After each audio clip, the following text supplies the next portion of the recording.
Let's talk about the Vikings. I was pleasantly surprised with the game last night. You like that. Everything went You like that. pretty well. The offensive line, and now I criticized my brother on Thanksgiving night because we were watching the Saints game, and as the Saints are walking up to the line of scrimmage, he goes, I can't believe Drew Brees has only thrown one interception this year. That's crazy. And Drew Brees threw an interception on that play. I did that last night where I said, hey, the offensive line hasn't played that terribly tonight. And then one of our offensive linemen, I can't remember which, Mike Remmers? basically pushed Mike the Remmers. defensive lineman into Kirk Cousins for a sack. It was like you pat him on the back like, good job. Oof. Yeah, so other than that, I thought the offensive line played okay. It looked like Cousins. And the one thing I wanted to ask DiFilippo to do was to let Kirk Cousins be more aggressive. But then I realized he can't really do that because he doesn't have an offensive line to protect Kirk Cousins. Last night was pretty good. We're playing the Packers, who have the number one sack defense in the league. Granted, they didn't have Mike Daniels. Exactly. But, hey, they don't have as good of linebackers as Chicago does. no. And they protected pretty well. Cousins had time, and it was pretty apparent on a couple of the throws. That throw to Thielen in the second half. Second quarter? Was it the second quarter? Was it that one where like he threw it like through the needle?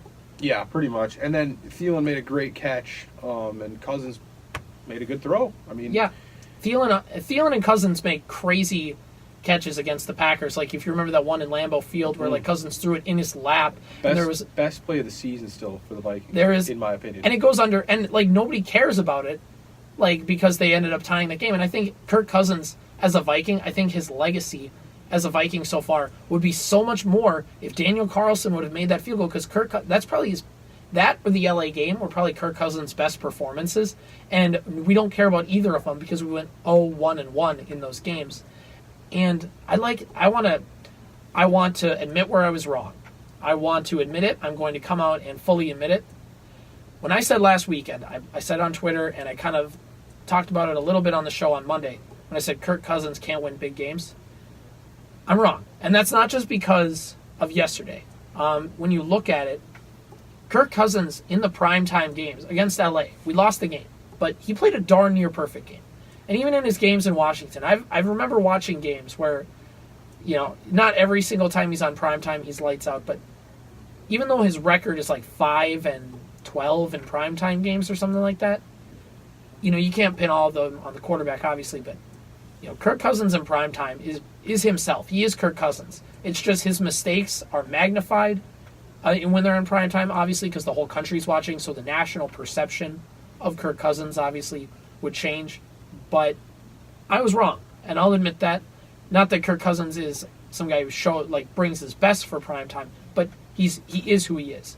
And I think another thing, Kirk Cousins held on to the ball very well. When he sensed pressure, he went down.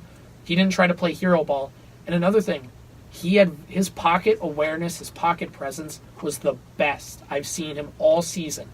If you saw the replays, he stepped up, he moved to the side, he knew when to throw, when to not throw, when to run. And I think the touchdown to Thielen is a good example of that.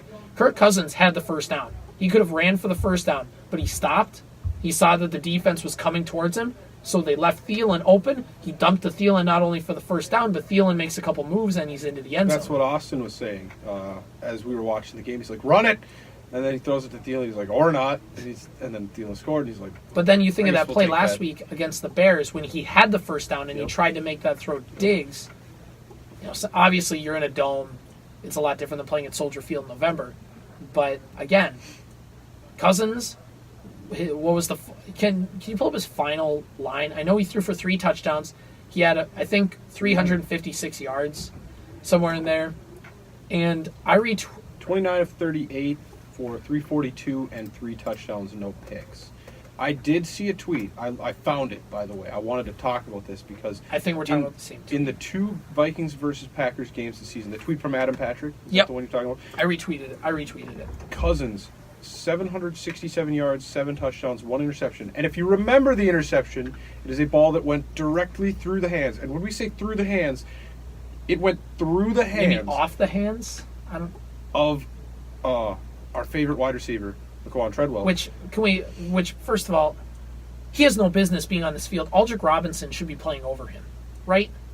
Chad Beebe was hurt, but... He's proven that he Because they targeted him on a key third down, and he dropped the ball again last night. He has no business being on that field. So, anyways, because Cousins will throw him the ball. That's Cousins. Yeah, he will. He's very and I think Kyle Rudolph. We'll talk about Kyle Rudolph having a big game, which he hadn't had in a while. But back to the tweet. So, like I said, Cousins in the 2 games versus the Packers, 767 yards, 7 touchdowns, 1 interception that isn't really credited to him or faulted to him by any Minnesota fan. And Rodgers, only 479 yards, 2 touchdowns, no picks. Adam Thielen, 20 catches, 256 yards, 2 touchdowns. And Devontae Adams, 13 catches for 133 yards, 2 touchdowns. Not that Adams' stat line is bad, but Thielen's is just a lot better. And, of course, Cousins has outplayed Rodgers in those games by far.